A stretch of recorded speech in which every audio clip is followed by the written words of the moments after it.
नमस्कार, ABP news पर हाजिर हूं मैं रुमाना इसार खान और मेरे साथ मौजूद है एक बेहद खूबसूरत कपल।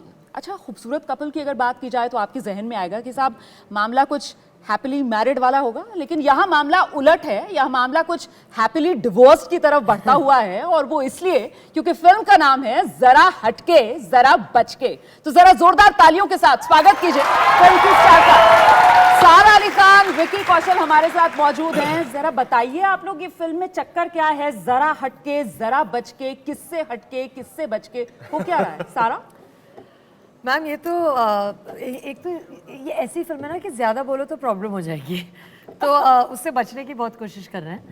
बट आई थिंक ये बस एक कैसे बताएं, एक फैमिली की कहानी है जहाँ उतार चढ़ाव होते हैं। नोक झोंक से बच के रहो, ज़्यादा परेशानियों से हट के रहो, लेकिन एक साथ रहो।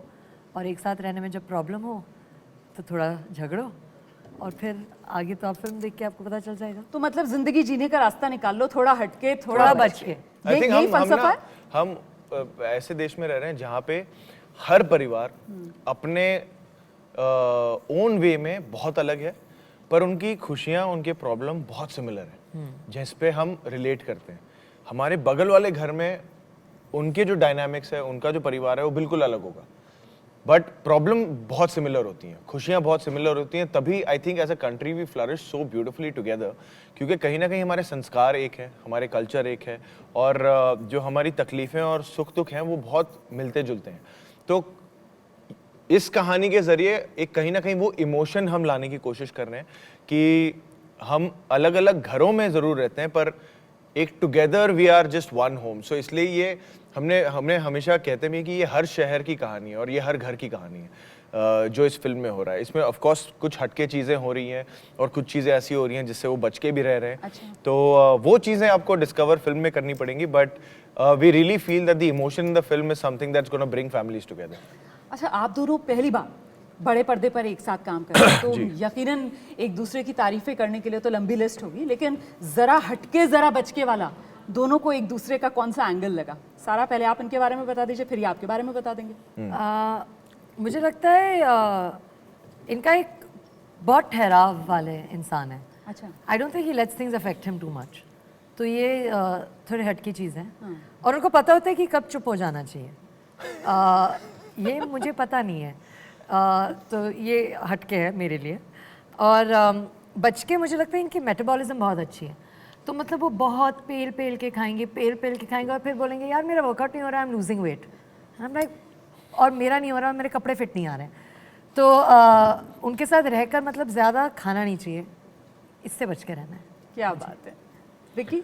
आई थिंक सारा की सबसे हटके चीज़ वही है कि जैसे मैंने मेरे बारे में कहा कि ठहराव है, यहाँ पे थोड़ा अनप्रेडिक्टेबिलिटी है, चुलबुलापन। वो तो बहुत अच्छी बात है। ये हाँ, That's a better word. What does unpredictable mean? You're making people think I'm crazy.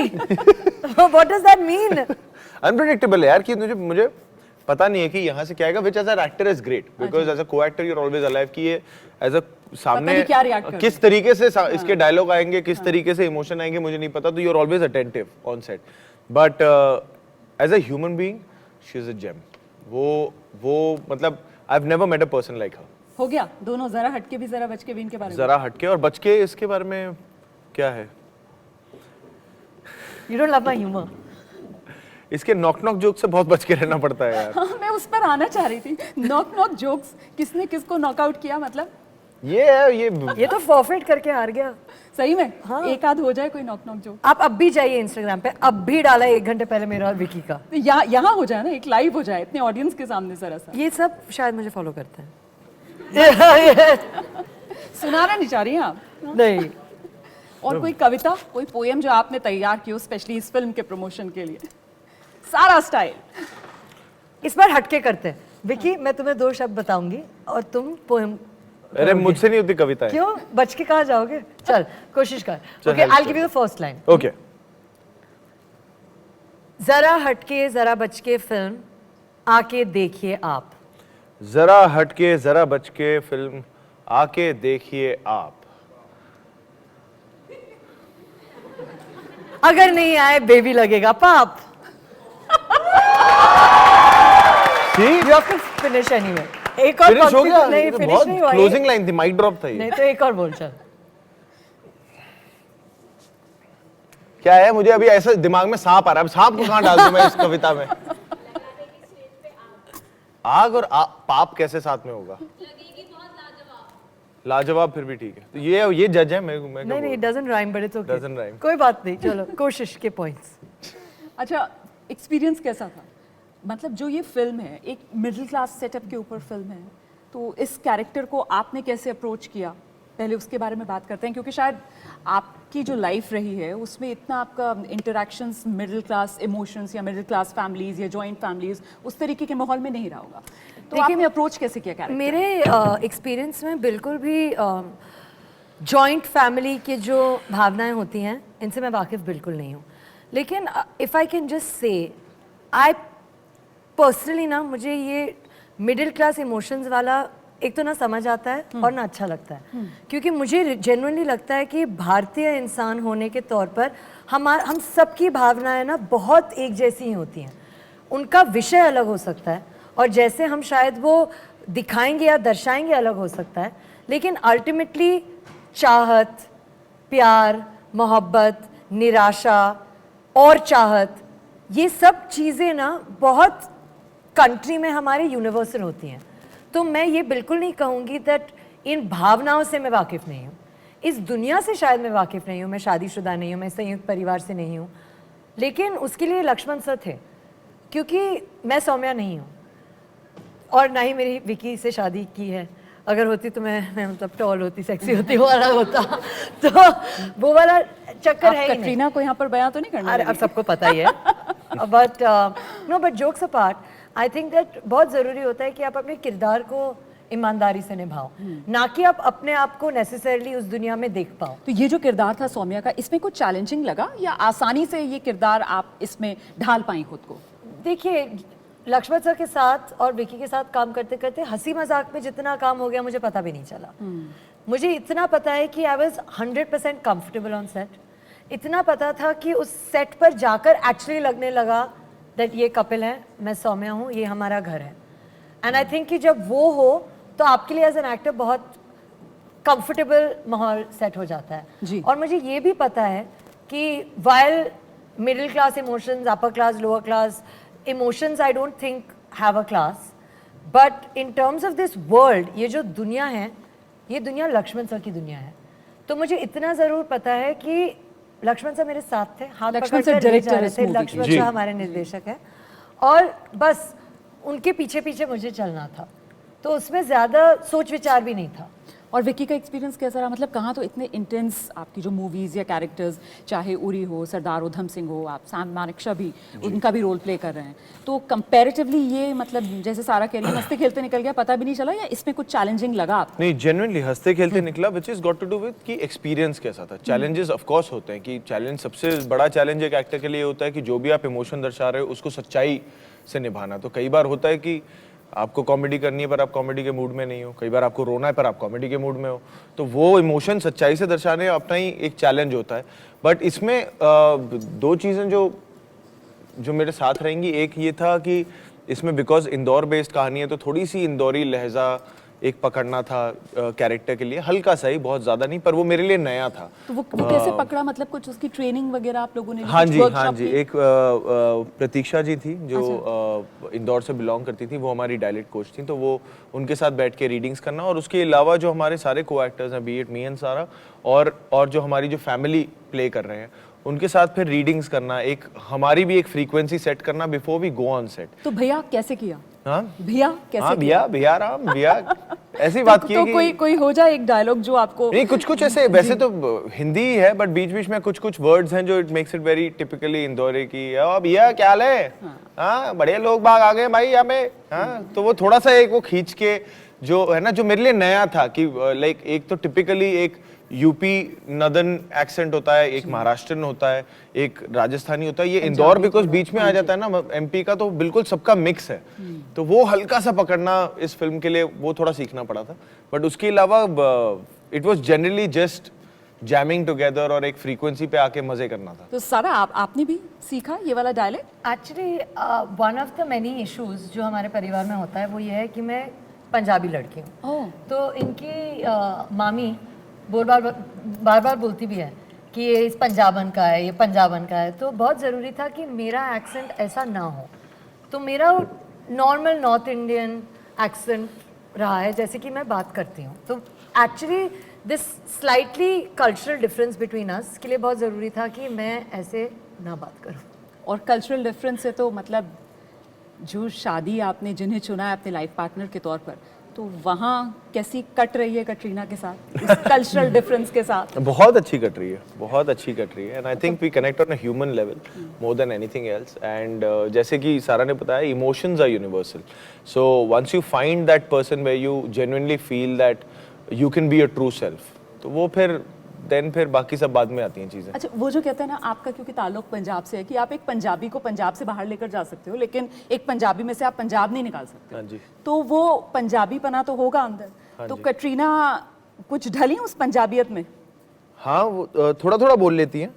उनको पूछ लो की हाल चाल है तो बोल देती है वधिया है। वधिया है। हाँ, वधिया बोल देती हैं। फिर बीच में ना she learn a Punjabi song. मतलब मेरे साथ तो वैसा है ना कि इट कम्स विद मी कि पंजाबी गाने तो सुनने वो यही बजेंगे, मुझे बाकी कोई समझ नहीं आता, इंग्लिश गाने समझ नहीं आते। तो बीच में फिर उन्होंने भी वाला गुनगुनाया कौन सा? मैं दिन में 50 सुनता ना हूँ। कटरीना ने। वो अभी मुझे याद भी नहीं है, इट वाज कुछ शादी से पहले की बात है, बट एक गाना उन्होंने सीखा एंड उनको लगा कि वो रोमांटिक गाना है और वो गाना सीख लिया उन्होंने कि ये like you know she wanted to sing that to me, और उनको लगा बड़ा it's a very romantic song, but actually गाने का मतलब था कि मेरे से पंगा लोगे तो मैं गोली मार दूंगा और ये वो वैसे वाला। तो मैंने कहा ये मैं रोमांस फील कर लूंगा, बाकी कहीं मत गाना ये गाना। तो बट या वेरी नाइस। अच्छा, बहुत से लोग एक्सपेक्ट कर रहे थे कि बहुत जल्द हम विकी और कटरीना को एक साथ फिल्मी पर्दे पर देखेंगे जी। और इस फिल्म के लिए भी जितने इंटरव्यूज़ वगैरह मैं देख रही थी, जो रिसर्च कर रही थी, तो आपके जो डायरेक्टर हैं वो चाह रहे थे कि एक ऐसी पेयरिंग हो इसमें जो पहले ना हुई हो और थोड़ी डिफरेंट सी हो, और आप दोनों फर्स्ट चॉइस थे अपने डायरेक्टर के। ये कैसी फीलिंग थी सारा? ऑनेस्टली मैम, बहुत प्रिविलेज वाली फीलिंग है, बहुत थैंकफुल ग्रैटिट्यूड वाली फीलिंग है, क्योंकि ultimately films are a director's medium. तो जो निर्देशक की दृष्टि होगी वही हम दर्शा पाएंगे। तो बहुत ज़रूरी होता है अगर आपके निर्देशक आपको इस किरदार में देख पाएँ तो दैट इज़ एवरीथिंग।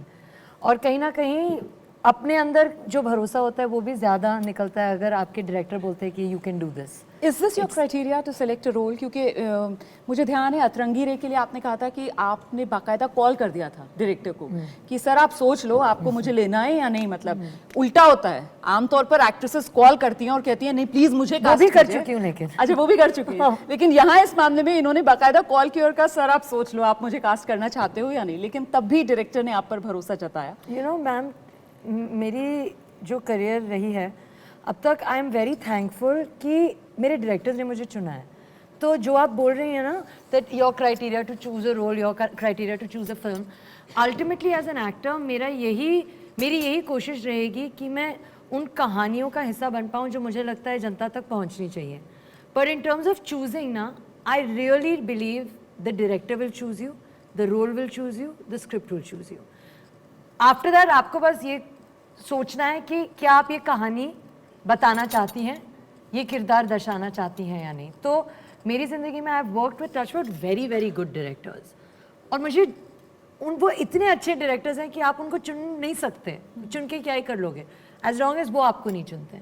तो अगर लक्ष्मण सर को लगा, जो कि लगा, दैट हम दोनों वो his first choices for this film, तो उन्होंने और इस फिल्म ने और यूनिवर्स ने हमें चुन ही लिया था। उससे ज़्यादा हमारे हाथ में था ही नहीं। एक बार मैंने पढ़ा और मुझे लगा कि यार ये ऐसे इमोशंस पर आधारित है जो हर कोई रिलेट कर पाएगा, ना कि सिर्फ a middle class family in Indore, even though that's what we are depicting, but ये एक ऐसी कहानी है जो हर कोई बोलेगा यार आई फेल्ट दिस बिफोर। तो फिर मुझे लगा कि यार ये अच्छा है। विकी, यही आपका भी रहा फिल्म को चूज करने के पीछे की वजह? I think, ma'am, this film was always destined to happen because हम कई सालों से मैं और लक्ष्मण सर कोशिश कर रहे थे कि किस कहानी में हम जुड़ पाएं और कभी फिल्म बना पाएं। Same with Dinesh vision, Maddock films के साथ भी मेरी पहली फिल्म है, पर हमारी डिस्कशंस बहुत फिल्मों पे हुई है। सारा और मेरे हमेशा when we would meet we would like be कि यार कभी साथ में काम करते हैं, करना चाहिए। Almost ended up working but नहीं हो पाया फलाना। तो आई थिंक ये तीनों पार्टियों को हमको ना साथ में मिलना ही था एंड जरा हटके जरा बच के ही वो फिल्म होने वाली थी जब ये होना था। वेयर कहीं किसी को कोई कन्विंसिंग नहीं लगी। जब जैसे नरेशन हुई with in days the team was set कि अच्छा ये प्रोड्यूस कर रहे हैं, ये डायरेक्ट कर रहे हैं, ये एक्टर्स हैं, and with in like at least like a month, एक महीने के अंदर अंदर हम शूटिंग पे भी थे। अच्छा। सो जब ऐसी कुछ चीजें होती है देन यू नो कि इसका ना फ्लो पहले से ही वो सेट है कि ये होना ही था। ऑफ कोर्स ये फिल्म की कहानी, किरदार, सब कुछ कहीं ना कहीं मन में मेरे एक वो सही तार छिड़ गया था कि हाँ यार मुझे दिल से ये सही लग रही है, क्योंकि एज एन ऑडियंस फर्स्ट मुझे लग रहा है कि यार ये इसने मेरे से बात की, इस कहानी ने मेरे से बात की। तो जब वैसा कुछ हो जाता है देन उसके बाद ज़्यादा कैलकुलेशन की भी नहीं जाती कि एक बार दिल मान चुका है so then we just surrender to it. इसमें सारा के वो स्पिरिचुअलिज्म का कितना रोल है? मतलब वो मंदिर मंदिर जो सारा जाती हैं, वो इसको पता हो, क्योंकि आस्था तब तक वाली- मुझे पता नहीं था। सारा क्या मन्नत वन्नत कुछ मांगी हुई थी क्या? यू नो मैम, ये मन्नत या रिलीजन की बात भी नहीं है, ये बस एनर्जी की बात है। और मुझे वो एनर्जी ना, मतलब मुझे मंदिर जाने का बहुत शौक है, मस्जिद मतलब दरगाह जाने का बहुत शौक है, गुरुद्वारा भी चली जाती हूँ, अच्छा लगता है हर जगह। बट अल्टीमेटली ना ये सेट पर जाकर भी वही ऊर्जा फील होती है, क्योंकि जो मुझे बहुत अच्छा लगता है इन हर जगह में वो ये है कि सबकी मान्यता मिलती है, सबकी एनर्जी मिलती है और सब अपना बेस्ट करना चाहते हैं और बेस्ट के लिए होप करते हैं। तो एक्चुअली मुझे मंदिर जाने की ज़रूरत नहीं थी, मैं बस सेट पे पहुंच जाती थी और वही फीलिंग थी। अच्छा, आपके सोशल मीडिया पर जितने लोग आपको फॉलो करते हैं उनको ऐसा लगता है कि जैसे भोले बाबा जो हैं उनसे आपको आस्था ज़्यादा है, वहाँ जाकर आपको बहुत सुकून मिलता है। तो ये सिलसिला क्या केदारनाथ फिल्म के बाद से शुरू हुआ या पहला एक्सपीरियंस क्या था? सबसे पहला आपको कौन सा याद है जिस मंदिर में आप गई हों, किस एज में गई हों? मैं बचपन से जाती हूँ और हर जगह, ये सिर्फ मंदिर की बात नहीं है। मेरे फादर और मदर की जब शादीशुदा थे तब भी हम लंदन बहुत जाते थे। अच्छा। और मुझे बहुत इंटरेस्ट था, मैं हिस्ट्री स्टूडेंट, तो मुझे बहुत इंटरेस्ट था कि मैं जाके उन चर्चेज़ की आर्किटेक्चर देख पाऊँ, यू नो कैसा स्ट्रक्चर है, कैसा ये है, कैसा वो है। तो I think I have always connected to places where I feel at peace and truly, चाहे वो मंदिर हो, चाहे वो चर्च हो, चाहे वो फिल्म सेट हो, अगर मुझे लोगों की वाइब सही लग रही है ना तो मुझे शांति फील होती है। और वो जो हम सुनते हैं सारा के बारे में कि जहाँ सारा सेट पर होती है वहाँ पर हाय हेलो गुड मॉर्निंग नहीं, जय भोले बाबा, कुछ उसी तरीके का माहौल था। और ये शी बाबा वाला ज्ञान तो नहीं आपको देनी थी? नहीं, इनकी एक आदत है, जब भी कुछ ऐसा होता है कि पिक्चर शुरू हो रही है टेक से पहले इनके अंदर से निकलता है जय भोलेनाथ जय भोलेनाथ। तो एक she sends out a mini prayer which I find very cute and very Ernest.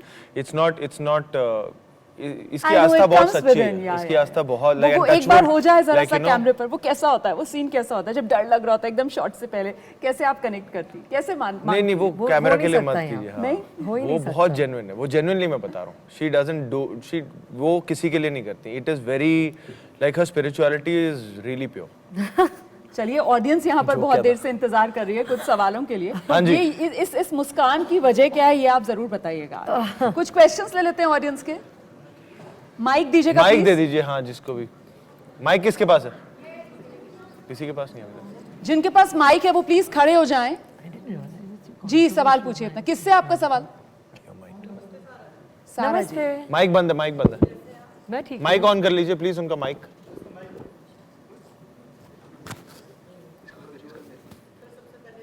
आपकी माइक ही नहीं चल रही। हाँ, but we can imagine. Ma'am, आप अपनी मम्मा से कैसे इंस्पायर हो? मैं अपनी मम्मा से कैसे इंस्पायर हूँ?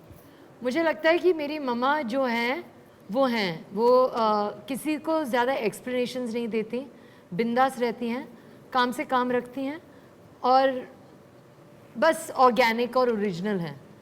तो वो रहना बहुत ज़रूरी है, तो ऐसे ही इंस्पायर रहती हूँ। Thank you ma'am. हाँ जी। हाय सारा, हाय विकी। सारा बेहद खूबसूरत लग रही है। थैंक यू मैम, सॉरी सारा, मेरा थोड़ा सवाल एक्टिंग के बारे में, क्योंकि हम एसआरसी में खड़े हैं तो उसको लेके थोड़ा सवाल है। जैसे अगर किसी को अच्छा बढ़ई बनना है या कारपेंटर बनना है तो वो ईगो को बीच में ना लाके 2-4 साल कारपेंटरी सीखे बेसिक रूट से और फिर उस प्रोफेशन में जाए। Actors don't take it very personally, but in general आजकल हम कई एक्टर्स को देखते हैं जो सिर्फ धक्का मार के खींच रहे हैं गाड़ी को। ऐसा क्यों नहीं होता कि वो 1-2 साल निकाल कर, अगर उनको पता है लॉन्ग टर्म उनको वो करना है, चाहे वो फैमिलियर पुश हो, फैमिली का पुश हो, या इन जनरल उनके पास चांस हो करने का, अपॉर्चुनिटी हर किसी के पास नहीं है, वो 2-3 साल सबैटिकल लेके अपना क्राफ्ट अच्छा क्यों नहीं करते? मुझे समझ नहीं आता। आपको लगता है मुझे करना चाहिए? मैंने आपको बीच में स्पेसिफिकली बोला था पर्सनली मत। नहीं, क्योंकि ये सवाल अगर आपको लगता है कि मुझे करना चाहिए तो फिर मैं सोच के बताऊंगी, लेकिन अगर ये जनरल सवाल है तो मैं कैसे बताऊं? जैसे विक्की ने बोला कि ये प्रैक्टिसिंग परफॉर्मिंग आर्ट है, हर समय बेहतर होता रहता है इंसान, तो शायद हाँ हर एक को करना चाहिए, आपको भी करना चाहिए। तो आप थोड़ा बता पाएंगे इस बारे में? और बोलो भाई। मैं जवाब दूं? हाँ प्लीज प्लीज, यार देखो, जो आपने सवाल पूछा है वो बहुत अच्छा सवाल है, क्योंकि मैं भी But एक्टर हूं तो उसी हाँ, that's why I understood that with the question only that you are also an actor, but इसका जवाब ना ये बहुत सब्जेक्टिव होता है, बिकॉज हर एक की अपनी जर्नी होती है।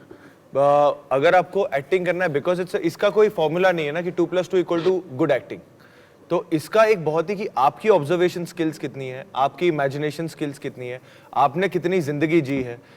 कई बार होता है कि एक नेचुरली एक टैलेंट होता है कि आप कितने इंट्रोवर्ट हो, कितने एक्सट्रोवर्ट हो। जैसे मेरा हमेशा से स्ट्रगल ये था कि मैं बहुत बड़ा इंट्रोवर्ट था, मुझे बहुत शर्म आती थी, सिवाय स्टेज के मुझे कैमरा के लिए बहुत शर्म आती थी। तो सबकी अपनी एक ना वो जो कॉम्प्लेक्सिटीज होती है ना, एक्टर हर कोई होता है, हम बचपन से झूठ बोलते हैं, है ना, जब भी आती है वो नौबत आती है तो हम बहुत अच्छा झूठ बोलते हैं, तो वो एक्टिंग ही है। पर हमारा प्रोफेशन ये है कि आप झूठ में कितनी सच्चाई ला सकते हो, तो वो सबकी अपनी पर्सनल जर्नी होती है कि कौन कितना। जैसे मैं बॉम्बे में पला बड़ा हूँ, तो मेरा एडवांटेज था कि मेरा परिवार वहाँ है, छत है, घर है, खाना मिल जाता था। कई मेरे थिएटर के दोस्त होते थे जो छोटे शहर से आते थे, वहाँ पे आते थे, उनके पास लग्जरी नहीं होती थी चॉइस की। मेरे पास लग्जरी थी कि यार मैं 4 साल थिएटर करूँ, मैं 4 साल बिल्कुल अपने क्राफ्ट को पकाऊंगा, स्ट्रगल करूंगा, ऑडिशंस दूंगा, क्योंकि मेरे पास ये एडवांटेज था कि यार मुझे ना रेंट नहीं देना, मुझे ना मेरा खाना घर पे रेडी पड़ा हुआ है, वो एडवांटेज था मेरा। पर दूसरे मेरे जो दोस्त थे उनके पास वो एडवांटेज नहीं था, उनके पास वो चॉइस ही नहीं थी कि मैं 4 साल इस पे क्राफ्ट में काम करूं, क्योंकि मुझे घर चलाना है, मुझे खाना भी पकाना है, तो वो काम ले लेते थे। उनको पता है कि अगर उनको और क्राफ्ट पे काम करना है, बट उनको किचन भी चलाना है ना अपना, वो नए शहर में आए, तो सबकी जर्नी बहुत अपनी अलग है।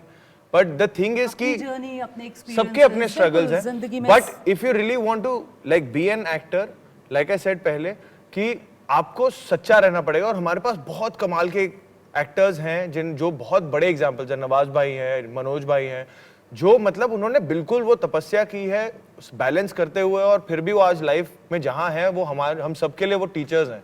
So I think it's very खुद की जर्नी होती है, क्योंकि वो स्ट्रगल्स जो हैं, और कई बार क्या होता है ऐसा लगता है क्योंकि हमने एक बुरा परफॉर्मेंस देख लिया कि यार इसने काम नहीं किया क्राफ्ट पे, नहीं यार उसने काम किया है, शायद उतना नहीं किया जितनी उस रोल को रिक्वायर्ड थी, वो करेगा आगे।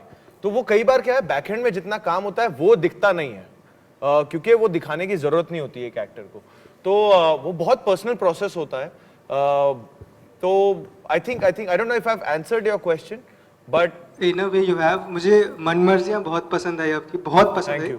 और मैम केदारनाथ मुझे बहुत बहुत अच्छा लगा आपका काम। Thank you so much. Thank you for this question. Thank you. Hello sir. Hello sir, hello ma'am. Hi ma'am. मेरा कोई सवाल नाही आहे, मैं जस्ट अपनी बात रखना चाह रही हूँ. तुम्हाला मराठी येतं का? मला येते. हो, कारण मी मराठी मुलगी आहे, मला मराठीमध्ये एवढी चांगली माझ्या भावना व्यक्त करता येतील ना, तेवढं हिंदीमध्ये करता तुम्ही येणार मराठीमध्ये नाही. सांगा. तुम्हाला येतं मराठी मॅम? येतं का? नाही चांगलं येतं ना, किती चांगलं. जेव्हा मी एंट्री केली ना, असं वाटत होतं की या स्टेजवरती ना असं फुलं ठेवलेली आहेत आणि एक अप्सरा आणि कोणीतरी एक देव असा आलेला आहे, आणि इतका म्हणजे तुमचा प्रेझेन्स इतका अल्टिमेट वाटत होता ना कि मला समजतच नाहीये काय बोलू आणि काय नहीं. आणि थँक्स टू माझी ही तो मैत्रीण तालियां जिने बजा आम्हाला इकडे दीजिए घेऊन ना, आली इतना आहे. शानदार आपको इनका एंट्री लगा कि आपको लगा एक अप्सरा है, एक बिल्कुल देव आ गए हैं.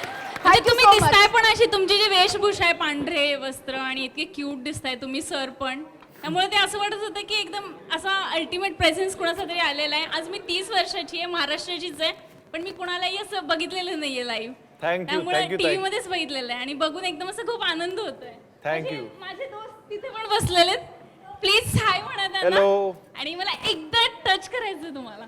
हाँ प्लीज वो बाद में प्लीज बैठ जाइए अभी आप मी बैठिए खरंच बैठिए आले का नाही असं Please, या बैठिए, बैठिए, इंटरव्ह्यूच्या बैठिए. नंतर नंतर असं आम्ही नाही. करूया हा? टच काय Shut up. नाही, म्हणजे इंटरव्ह्यूच्या फक्त नंतर असं बघायचं मला की खरंच बघायचं. आहे की नाही पहले यहाँ पर कुछ और क्वेश्चंस हो जाएं हाँ उसके बाद आप रख दे दीजिए माइक प्लीज दे माझी दीजिए. रिक्वेस्ट आहे 100% नक्की thank you so much thank you ताई थँक्यू दोबारा से हेलो जरा सारा फिल्म मैम, पर आ हेलो जाते हैं विक्की सर। क्वेश्चंस हम थोड़ी देर में लेंगे प्लीज प्लीज बैठ जाइए दोबारा से जरा फिल्म पर आते हैं क्या एक्सपेक्ट कर रहे हैं आप लोग लेंगे क्या एक्सपेक्ट कर रहे हैं आप लोग जो आजकल होता है कि बॉक्स ऑफिस पर कम से कम इतने करोड़ का बिजनेस तो इस फिल्म को लेकर टारगेट क्या है नहीं टारगेट तो देखिए वो ऐसी चीज है कि उसका कोई कितना प्यार मिलने वाला कोई audience टारगेट नहीं है वो तो जितना प्यार मिले हमें कम ही लगेगा हमें तो चाहिए कि जितना हो सके प्यार मिले ऑफ कोर्स एक होता है कि बॉक्स ऑफिस पे पैसे कमाए because at the end of the day ये शो बिजनेस भी है Absolutely. एक प्रोड्यूसर ने पैसे लगाए हैं तब जाके ये फिल्म बनी है तो एज एक्टर्स हमें भी होता है कि यार हमारी फिल्म प्रॉफिटेबल हो ताकि वो producer would want to make more films with us and not even with us but make more films of such nature और कोरोना काल के बाद अब ये फिल्म आ रही है काफी जी। वक्फे के बाद इंतजार के बाद जी। पर ये स्क्रीन पर आ रही है तो इसी वजह से ये प्रमोशंस का भी बिल्कुल यूनिक स्टाइल की ऑडियंसेस भी हैं यहाँ पर और इस तरीके के थिएटर्स को चुना जा रहा है फिल्म को प्रमोट करने के लिए सी प्रमोशंस का ये है कि हमें एक्चुअली कोविड की वजह से बहुत समय से ना हमें बाहर निकल के लोगों से इन पर्सन मिलने का मौका नहीं मिला ओके ये फिल्म के जरिए थिएटर में भी आ रही है अवेयरनेस भी क्रिएट करनी है बट हमें ये मौका भी मिला है कि जेन्युइनली हम लोगों के साथ इंटरेक्ट कर पाए सो डज दिस हेल्प ये कनेक्ट करने में Ma'am, but you know everything doesn't have to help. Like I don't think कि विक्की और मैं चाट खाने तो आप आके हमारी फिल्म देखोगे. Correct. ऐसा मुझे बिल्कुल नहीं लगता. लेकिन मुझे ये लगता है कि एक तो मुझे चाट बहुत पसंद है और दूसरी बात ये कि कहीं ना कहीं अपने ऑडियंसेस से मिलने का एक जरिया भी होना चाहिए. आज की तारीख में I am very open on my Instagram, people know that. But उससे ज़्यादा एक जो जैसे ये मैम अभी बोल रही थी इनको हम लोगों ने बोला कि बाद में but ultimately it's exactly that, the idea that you can touch us, the idea that you can see us without that screen. You सारा know, ये जो I बात think- आप कर रही हैं जो पिछले दौर के स्टार्स थे उनके साथ एक एस्पिरेशनल वैल्यू जुड़ी हुई थी वो मतलब अभी कि आज की लोग तारीख में I think has become a little more in today's मुझे day लगता है and कि age- आजकल स्टार जो है वो कनेक्ट होना चाहते हैं वो चाहते हैं कि वो उन जो ऑडियंस है उन जैसा खुद को दिखाएं क्या ये एक चेंज है ग्रेजुअल चेंज जो आपको लग रहा है मतलब शायद एस्पिरेशनल से एक्सेसिबल इस तरफ ये मामला बढ़ता हुआ नजर आ रहा है शायद पर आई पर्सनली मैं ये वर्ड स्टार्स यूज ही नहीं करती. ओके मेरी अपनी जो डिक्शनरी है अपना जो सोच है वो ये है that I have been very lucky to be in a place where people know me. One day I want to do something more worthwhile with this, but more than that the idea is that just to be able to connect. मुझ में और आप में ज़्यादा बिल्कुल फ़र्क ही नहीं है बस that I entertain, you maybe do something else, that's the only thing. So to be able to connect with various fans all over the country, eating, laughing, joking, traveling, रिक्शे में बैठ गए लोगों से बात की बीच पर चले गए चाट खा लिया इंडिया गेट शायद जाएंगे तो ये सब करके बस एक जो आप बोल रहे हैं शायद एक एक्सेसिबिलिटी एक जो कनेक्शन बनता है दैट इज एक्सट्रीमली इम्पोर्टेंट. और चलते चलते विकी और सारा आप दोनों से विकी पहले आप ये फिल्म देखने ऑडियंस आए थिएटर में तो किस एक्सपेक्टेशन के साथ आए बताइए जरा. मैं बस ये कहना चाहूंगा कि हमारी फिल्म जो जरा हटके जरा बच के आ रही है 2 जून को प्लीज आइए अपने परिवार के साथ अपने दोस्तों के साथ और एक्सपीरियंस कीजिए जो आप ही की जिंदगी की जो स्पेशल मोमेंट्स है जो शायद जीते जीते आप महसूस नहीं कर पाते हैं वो शायद एक दूसरे फैमिली को पर्दे पर देख के वो आप अपने फैमिली के बारे में रियलाइज करेंगे कि हाँ यार ये स्पेशल मोमेंट्स तो हम भी जीते हैं पर इसकी शायद खुशियां जी नहीं पाए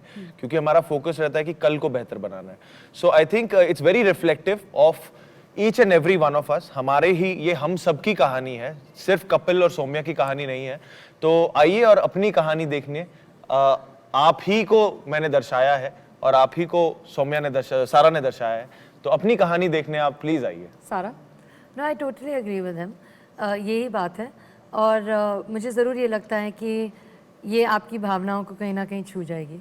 हमने ईमानदारी से फिल्म बनाई है भावनाओं को सच्चाई से. छू जाएगी रोजमर्रा की भागदौड़ भरी जिंदगी में वो आपके एहसासात वो ख्यालात जो कहीं दिमाग के किसी कोने में दबे रह जाते हैं उनको अगर आप देखना चाहते हैं दोबारा से उनमें जिंदगी भरना चाहते हैं तो फिर जरूर आइए 2 जून को ये फिल्म थिएटर्स पर रिलीज होने वाली है और किस तरीके की मौज मस्ती रहने वाली है. चलते चलते जरा इस फिल्म का एक गाना हो जाए और थोड़ी सी उस मस्ती की एक झलक आप दोनों अगर दिखा देते आइए.